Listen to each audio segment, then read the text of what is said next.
today we're getting a bit more in depth and we're going to start our practicing. I have loved seeing your images pop up, so have the team, and we cannot wait to see how you're going to come along as part of this challenge. So grab your markers. So we're going to be using your pinks or your corals and your greens, and we're going to be doing my favorite exercise, flicking. And no, that does not mean doing it at your husband or your significant other. Yes, Greg, I did not mean I'm doing it at you. I mean, nothing today yet. I mean, we're doing it with our markers.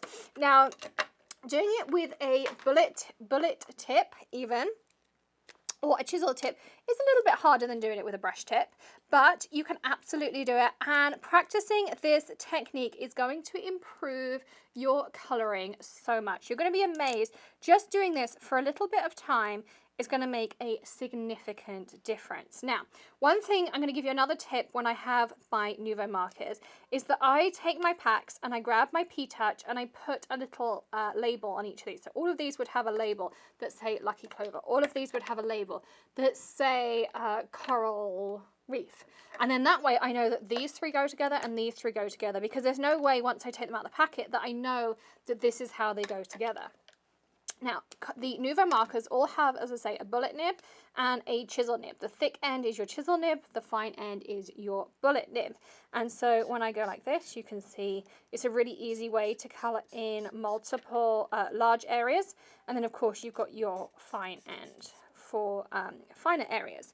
Now, always when you're colouring, you're going to keep a porous piece of cardstock underneath your main image, and we're always going to colour on our ultra smooth white cardstock. And today I really want you to practice that flicking. Now, when you hold your marker, and I'm going to get Greg to again come and show you the right hand way of doing this, because I am a lefty, so I do struggle with this a little bit. So when I hold, I'm scared to be on camera. Yeah, right. I hold it with my U shape, and Greg's going to show you how you hold it as a righty. So you're going to hold it, yeah, with your U shape here. I'm not a righty. I cannot write. I'm very ambidextrous, except when it comes to writing. Now, a lot of lefties hold like this, or like I see them kind of holding like this. But if you're a lefty, I really do suggest you practice holding your pen like this, because otherwise you're really going to struggle with these techniques. Now, also doing it on the edge of a table, so I'm going to just kind of push this in a little bit, particularly with this type of pen, I'm going to put this lid on for a second, is you're going to find that this is a little bit easier to practice. And what you want to do when you flick is not have a particularly solid end. So you'll notice when some people flick, you see how I get this like really thick oval at the end? That's not what you want. You want a really nice, fine, you see you can't really tell where mine begin. Whereas when I do that, you end up with this really like thick oval. That's not good. You don't want that. You really want to, I'm trying to like kind of really emphasize it. You want to have a nice fine flick. And the idea being is that I can make a really pretty little meadow around my image. And maybe I could have a couple of different shades, because I could add in some different shades of green. And then I'll lift it up so you can see. You see I've kind of made my own little meadow. So if I lift this up here, I've got these kind of really accentuated little ovals in here. Whereas when I do the ones here, they're very fine, and you don't have that little accentuated oval at the beginning. So that's what you want to practice, is to not have that accentuated oval at the bottom. And you can do the same with your chisel end too. You can just practice doing flicks, and you see I could make a meadow out of doing, you know, really thick areas as well. And you can do the same with a brush tip. If you have a brush tip of any kind, you can practice the same thing. And I did grab a Copic to kind of show you.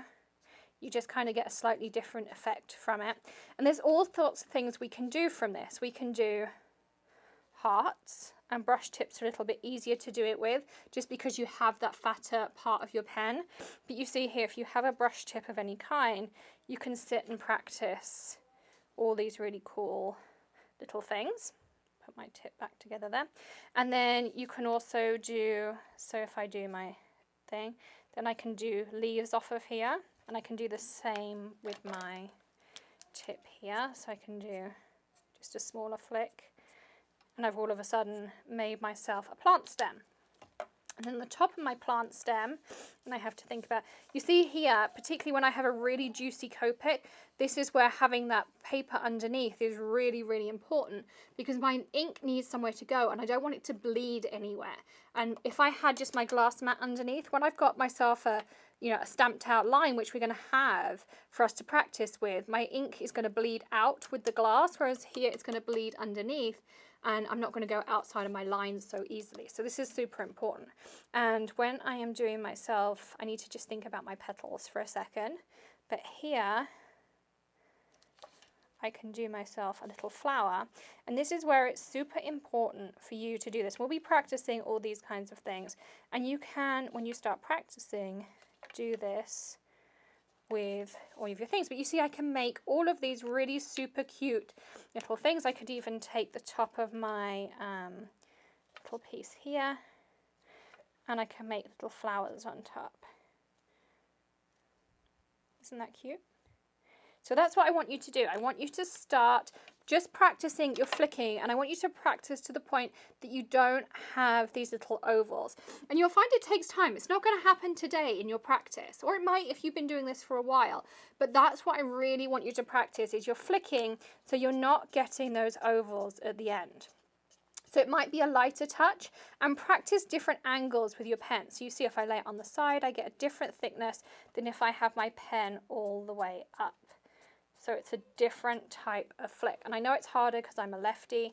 Also, I can lay my pen all the way down and I can have a different thickness like this too. So really kind of practice all of these different things.